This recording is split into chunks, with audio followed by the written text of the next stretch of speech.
ఢిల్లీలో సీఎం రేవంత్ రెడ్డి బిజీగా ఉన్నారు. ఏఐసీసీ చీఫ్ ఖర్గే, రాహుల్ గాంధీతో రేవంత్ రెడ్డి తెలంగాణ మంత్రులు మీట్ అయ్యారు. సుమారు 2 గంటల పాటు చర్చించారు. ఇందిరాభవన్ లో ఎంపీలతో ముఖ్యమంత్రి భేటీ కానున్నారు. కులగణనపై సీఎం పవర్ పాయింట్ ప్రెజెంటేషన్ ఇవ్వనున్నారు. ఈ నేపథ్యంలో పార్లమెంటులో బీసీ రిజర్వేషన్ బిల్లుపై మాట్లాడాలని సీఎం రేవంత్ రాహుల్ గాంధీని కోరినట్లుగా తెలుస్తోంది.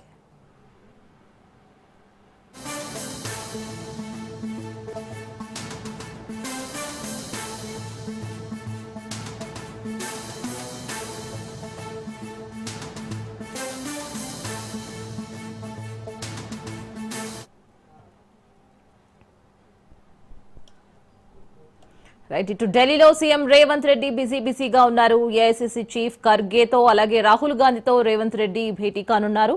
సో ఈ మీటింగ్ గురించి పూర్తి డీటెయిల్స్ మా ప్రతినిధి రాజు లైవ్ లో అందిస్తారు. రాజు, సీఎం రేవంత్ రెడ్డి రెండవ రోజు ఢిల్లీ పర్యటన కొనసాగుతా ఉంది.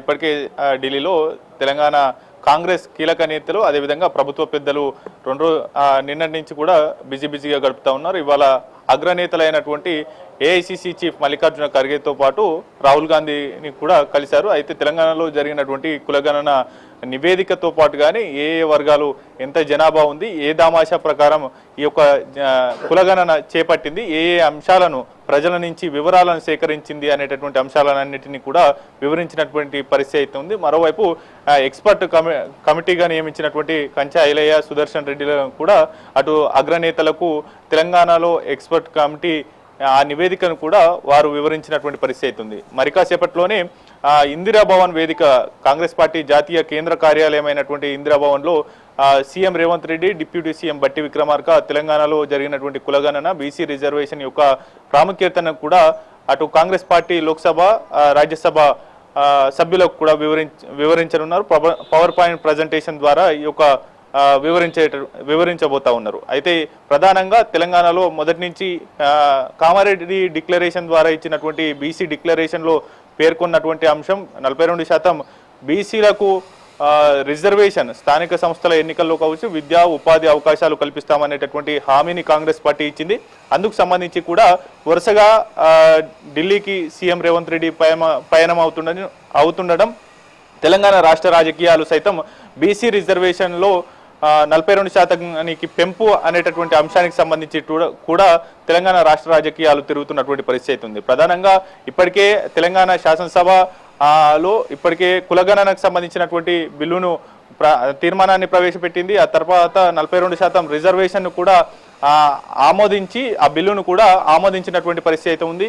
ఆ తర్వాత ప్రస్తుతం రాష్ట్రపతి వద్ద ఆ బిల్లు పెండింగ్ లో ఉన్నటువంటి పరిస్థితి ఉంది. ఇప్పటికే ఈ యొక్క బిల్లు పైన ఒత్తిడి తేవాలి, అటు ఉభయ సభలో పార్లమెంటు ఉభయ సభల్లో చర్చకు లేవనెత్తే విధంగా కూడా కాంగ్రెస్ పార్టీ అగ్రనేతలు అంటే లోక్సభ ప్రతిపక్ష నేతగా ఉన్నటువంటి రాహుల్ గాంధీ, రాజ్యసభ ప్రతిపక్ష నేతగా ఉన్నటువంటి మల్లికార్జున ఖర్గేలు చర్చకు పట్టుపట్టాలి అనేటటువంటి ఇది కూడా CM Revanth Reddy, deputy CM Bhatti Vikramarka అదేవిధంగా తెలంగాణ కాంగ్రెస్ నేతలు వారిని కోరినటువంటి పరిస్థితి అయితే ఉంది. దాంతోపాటు కానీ ఆ బిల్లు మీద పట్టుబట్టాలనేటటువంటి నిర్ణయానికి వచ్చినట్లు తెలుస్తూ ఉంది. మరోవైపు తెలంగాణ రాష్ట్ర ప్రభుత్వం ఇటీవల ఈ నెల 10వ తేదీన మంత్రివర్గ సమావేశం ఏర్పాటు చేసింది. ఆ సమావేశంలో ప్రధానంగా బీసీ రిజర్వేషన్ స్థానిక సంస్థల ఎన్నికల్లో బీసీ రిజర్వేషన్ అంశానికి సంబంధించి 2018 పంచాయతీ ఆర్డినెన్స్కు సంబంధించి ముసాయిదా చట్ట సవరణ చేయాలనేటటువంటి నిర్ణయానికి వచ్చింది. 285 ముసాయిదా చట్ట సవరణ ద్వారా 42% రిజర్వేషన్ అమలు చేయాలనేటటువంటి ముసాయిదా ఆర్డినెన్స్ను తీసుకురావాలనేటటువంటి నిర్ణయానికి వచ్చింది. ఇప్పటికే ఆ ఆర్డినెన్స్ను కూడా గవర్నర్కు పంపినటువంటి పరిస్థితి అయితే ఉంది. తెలంగాణ రాష్ట్ర ప్రభుత్వం ముందు ఉన్నటువంటి అన్ని మార్గాలను కూడా ప్రభుత్వం అనుసరిస్తున్నటువంటి పరిస్థితి అయితే ఉంది. మరోవైపు ఇప్పటికే గవర్నర్ కూడా ఈ ముసాయిదాకు సంబంధించినటువంటి ఆర్డినెన్స్ పైన అడ్వకేట్ జనరల్తో పూర్తి స్థాయిలో కూడా సాధ్యాసాధ్యాల మీద అభిప్రాయాలను తీసుకున్నారు. పూర్తి స్థాయిలో కూడా న్యాయ సలహాలను కోరినట్లు తెలుస్తూ ఉంది. మరోవైపు ఈ యొక్క కాంగ్రెస్ పార్టీకి సంబంధించినటువంటి ఎంపీలతో పాటు కానీ అటు ఇండియా కూటమిలో ఉన్నటువంటి ఎంపీల అందరితో కూడా మద్దతు కూడా కట్టేటటువంటి ప్రయత్నం సీఎం రేవంత్ రెడ్డి చేస్తున్నటువంటి పరిస్థితి అయితే ఉంది. ఇవాళ ఆ ఇండియా కూటమిలో ఉన్నటువంటి అన్ని రాజకీయ పార్టీల అగ్రనేతలను ఆయా పార్టీల ఎంపీలతో కలిసి ఈ యొక్క బీసీ రిజర్వేషన్ యొక్క ప్రాముఖ్యత, దాంతో పాటుగానే తెలంగాణలో చేసినటువంటి కులగణన ప్రామాణికమైనటువంటి అధికారిక లెక్కలను కూడా వారికి వివరించనున్నారు. వాటితో పాటుగానే తెలంగాణలో జనాభా దామాష ప్రకారం ఈ రిజర్వేషన్ ఫలాలు అందితే గనక సామాజికంగా, ఆర్థికంగా, రాజకీయంగా ఆయా వర్గాలు లబ్ధి పొందేటటువంటి అవకాశం ఉంది. కాబట్టి స్థానిక సంస్థల్లో అవకాశాలు కల్పించాలనేటటువంటి చిత్తశుద్ధితో ప్రభుత్వం ఉంది అనేది కూడా పదే పదే చెప్తున్నటువంటి పరిస్థితి అయితే ఉంది. ఇండియా కూటమిలో ఉన్నటువంటి అనేక రాజకీయ పార్టీలను అగ్రనేతలను ఆయా పార్టీల చీఫ్లతో కలిసి మద్దతు కోరేటటువంటి అవకాశం అయితే కనిపిస్తా ఉంది. మరోవైపు మరి కాసేపట్లోనే ఇందిరా భవన్ వేదికగా ఈ యొక్క కులగణన బీసీ రిజర్వేషన్ 42% పెంపు అంశానికి సంబంధించి CM Revanth Reddy, deputy CM Bhatti Vikramarka power point presentation Congress party ఎంపీలకు ఇవ్వబోతా ఉన్నారు. ఇందులో టీపీసీసీ చీఫ్ మహేష్ కుమార్ గౌడ్తో పాటుగానే తెలంగాణ బీసీ మంత్రులుగా ఉన్నటువంటి పొన్నం ప్రభాకర్ గౌడ్, కొండా సురేఖ, వాకిటి శ్రీహరిముద్రాజ్, అదేవిధంగా డిప్యూటీ సీఎం బట్టి విక్రమార్కతో పాటు తెలంగాణకు చెందినటువంటి ఎంపీలు సైతం ఇందులో అటెండ్ కాబోతా ఉన్నారు.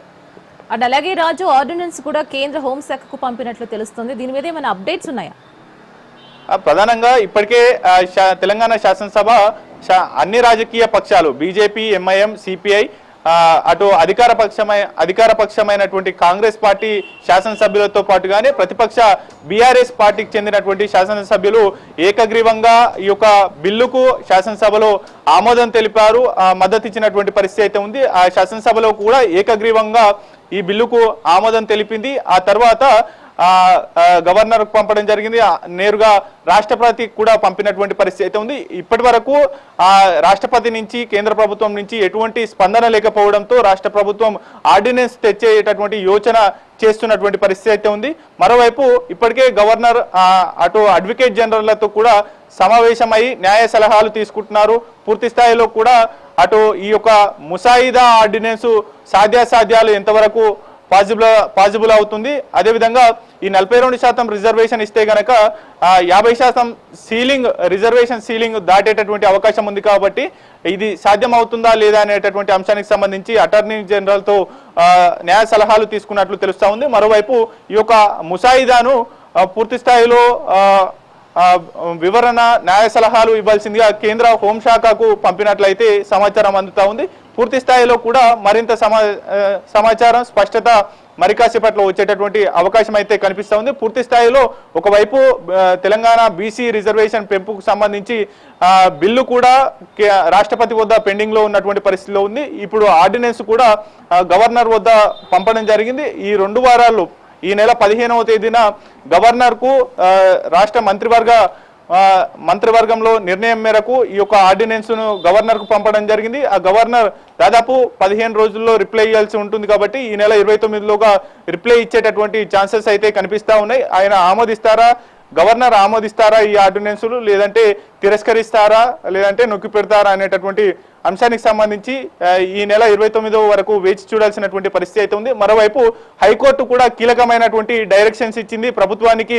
ఇంకా ఇప్పుడు ఈ యొక్క స్థానిక సంస్థల ఎన్నికలు నిర్వహిస్తారు అనేటటువంటిది కూడా గట్టిగా చెప్పినటువంటి పరిస్థితి అయితే ఉంది. ఈ నెల 25వ తేదీన అంటే రేపటిలోగా ఈ యొక్క రిజర్వేషన్లను రాష్ట్ర ప్రభుత్వం ఖరారు చేయాలి అనేటటువంటిది కూడా చెప్పినటువంటి పరిస్థితి అయితే ఉంది.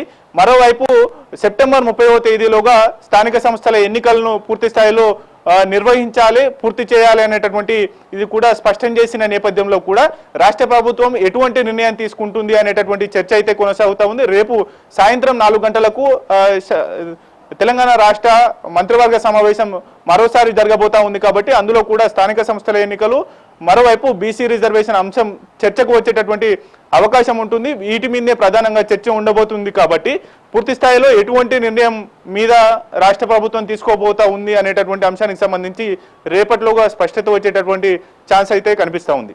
అండ్ ఆల్సో ఈ కులగణనని అధికార పార్టీ కాంగ్రెస్ పార్టీ ఎంతో ప్రతిష్టాత్మకంగా తీసుకుంది. అండ్ ఈ ఢిల్లీ టూర్తో పార్టీ పవర్ పాయింట్ ప్రెజెంటేషన్ ఏమైతే ఉందో దీంతో ఇక తుది ఫైనల్ కావచ్చు, తుది నివేదిక రావచ్చు అని మనం అనుకోవచ్చు అంటారా?